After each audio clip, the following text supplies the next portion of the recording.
Hey, welcome back to my another blog. শুরুতেই captain সালাম জানিয়ে অভ্যর্থনা জানাচ্ছে এবং হাত দিয়ে নির্দেশনা দিচ্ছে তার বাম দিকে যাওয়ার জন্য আর আমাদের ডান দিকে যাওয়ার জন্য।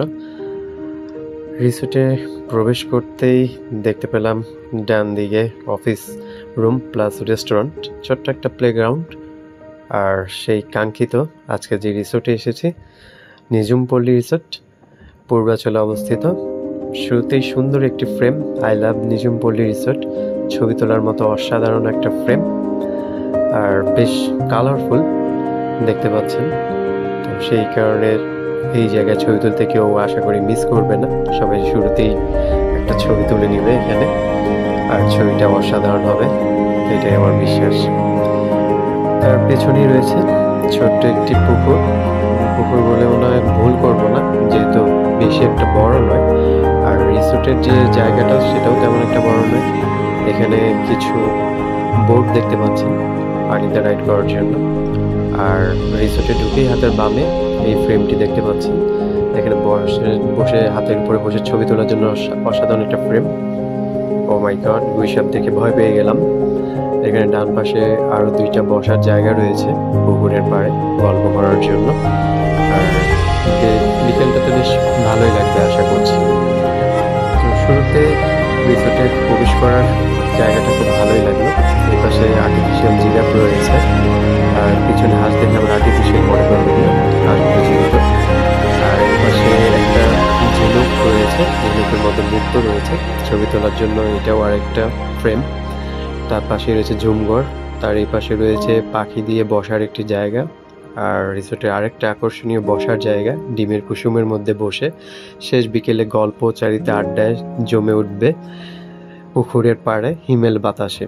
তো বেশ ভালোই লাগবে এই জায়গাটায়। যারা ফ্যামিলি ট্যুরে আসবে তাদের কাছে এখানে বসে গল্প করতে এবং সাথে যদি কিছু চা নাস্তা হয় মন্দ হবে না। এই পাশটা দেখতে পাচ্ছেন দুইটা ঝুমঘরে অবশ্য আপনি বেশিক্ষণ বসে থাকতে পারবেন না। একটা ঝুমঘরে আপনি শুধু 10 মিনিট সময় পাবেন ছবি তোলার জন্য, পরবর্তী জনকে ছবি তোলার জন্য সুযোগ করে দিতে হবে। রিসোর্টের আরেকটি আকর্ষণীয় জায়গা পদ্মবিল, এখানে অনেক শাপলা ফুল ফুটে আছে। যারা নিউলি কাপল আসবে তারা এখানে একটা ডিঙ্গি নৌকা ভাড়া পাওয়া যায়, পদ্মবিলের মাঝখানে যেয়ে ছবি তুলতে পারবে। আর ছবি তোলার জন্য আরেকটা অসাধারণ জায়গা বলতে পারি এই রিসোর্টের। তো বেশ ভালোই লাগবে আশা করি। আর এইখানটায় যে বোটগুলো দেখিয়েছিলাম, 3টা বোট রয়েছে। আপনারা চাইলে 3টা বোটে নিজেরাও রাইড করতে পারেন এবং সেই সাথে তাদের স্টাফ আছে, তারা সামনে একটি যেটা প্লাস্টিকের বোটগুলো রয়েছে সেটা দিয়ে টেনেও আপনাদেরকে পানির মধ্যে ঘোরাবে। তো এই 3টি বোট আপনারা চাইলে এখানে ভাড়া করে পানিতে ঘোরাঘুরি করতে পারবেন। আর ডান পাশের এই অংশটা যেটা শিশুদের জন্য ছোট্ট আরেকটি খেলার জায়গা, এই পাশটাতে রয়েছে তরমুজের আকৃতির বসার জায়গা, এটাও বেশ সুন্দর। আর আমার ইন্ট্রোতে যে দেখিয়েছিলাম মূর্তিটা, তখন পানি পড়ছিল, অর্থাৎ কলসি থেকে পানি পড়ছিল। এখন এটি বন্ধ রয়েছে ইলেকট্রিসিটি চলে যাওয়ার কারণে। তো এই ছোট্ট পুকুরের চারপাশটা এত সুন্দর করে গোছানো হয়েছে যে কারো ভালো লাগবে আশা করি এই রিসোর্টে আসলে। আর এখন যে জায়গাটা দেখাচ্ছি এটা পানির পাশে যে জায়গাটা, অর্থাৎ বাচ্চাদের যে খেলার জায়গাটা, আমরা যারা বাচ্চা নিয়ে আসবো তারা বাচ্চাদেরকে এখানে খেলতে দিয়ে আমরা আমাদের মতো করে এনজয় করতে পারবো। তো বৃষ্টি হওয়াতে জায়গাটা দেখতে পাচ্ছেন স্যাঁতস্যাঁতে হয়ে আছে, অনেকটা কাদা হয়ে আছে। আর সামনে সুইমিং পুল আর বাম পাশে ভিলা রয়েছে থাকার জন্য। সুইমিং পুলে যেহেতু অনেকে গোসল করছে তাই সুইমিং পুলের দৃশ্য দেখানো থেকে বিরত থাকলাম। আর ডান পাশে এই জায়গাটা, অর্থাৎ সূর্যমুখী ফুলের বসার সিট বানানো হয়েছে, এইটাতেও বসে আপনি সুন্দর ছবি ক্যাপচার করতে পারবেন। আর সামনে যেটা রয়েছে এটা আরেকটা রেস্টুরেন্ট, ওদের খাওয়ার জায়গা, অর্থাৎ 2টি খাওয়ার জায়গা রয়েছে রিসোর্টে।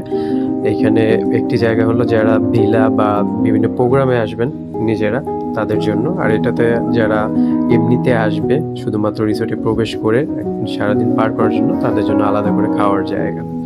তো এখানে ছোট্ট একটি ব্রিজ রয়েছে। আর আমি শুরুতেই বলেছি যে রিসোর্টের এই অংশটা তেমন একটা বড় নয়। আর এইটা আরেকটা জায়গা, বানানো হয়েছে ছবি তোলা, প্লাস এখানে 2টা নামাজ ঘর রয়েছে, বাম পাশে পুরুষদের জন্য আর সোজা যেটা দেখতে পাচ্ছেন এটা মহিলাদের জন্য। তো রিসোর্টে কিভাবে আসবেন সেটা একটু জানিয়ে দিচ্ছি। ঢাকার যে কোনো স্থান থেকে কুড়িল বিশ্ব রোড এসে, কুড়িল বিশ্ব রোড থেকে কাঞ্চন থেকে বাম দিকে যে রাস্তা চলে গেছে, অর্থাৎ বাণিজ্য মেলার দিকে যে রাস্তাটি চলে গিয়েছে, সেই রাস্তা ধরে আসলে বাণিজ্য মেলার পরে জিন্দা পার্কের পরেই রাস্তার ডান পাশে নিজমপল্লী রিসোর্টের সাইনবোর্ড দেখতে পাবেন। সাইনবোর্ডের অ্যারো দেখতে দেখতেই আপনি রিসোর্টে চলে আসবেন। রিসোর্টে আসতে আপনাকে কোনো বেগ পেতে হবে না। তো সব কিছু মিলিয়ে রিসোর্টটা আমার কাছে বেশ ভালোই লেগেছে, যদিও এরিয়াটি ছোট, আর এখানকার স্টাফদের ব্যবহার সত্যিই অসাধারণ। আমি এই পর্যন্ত যত রিসোর্টে গিয়েছি এত ভালো ব্যবহার আমি আর কোনো রিসোর্টে পাইনি।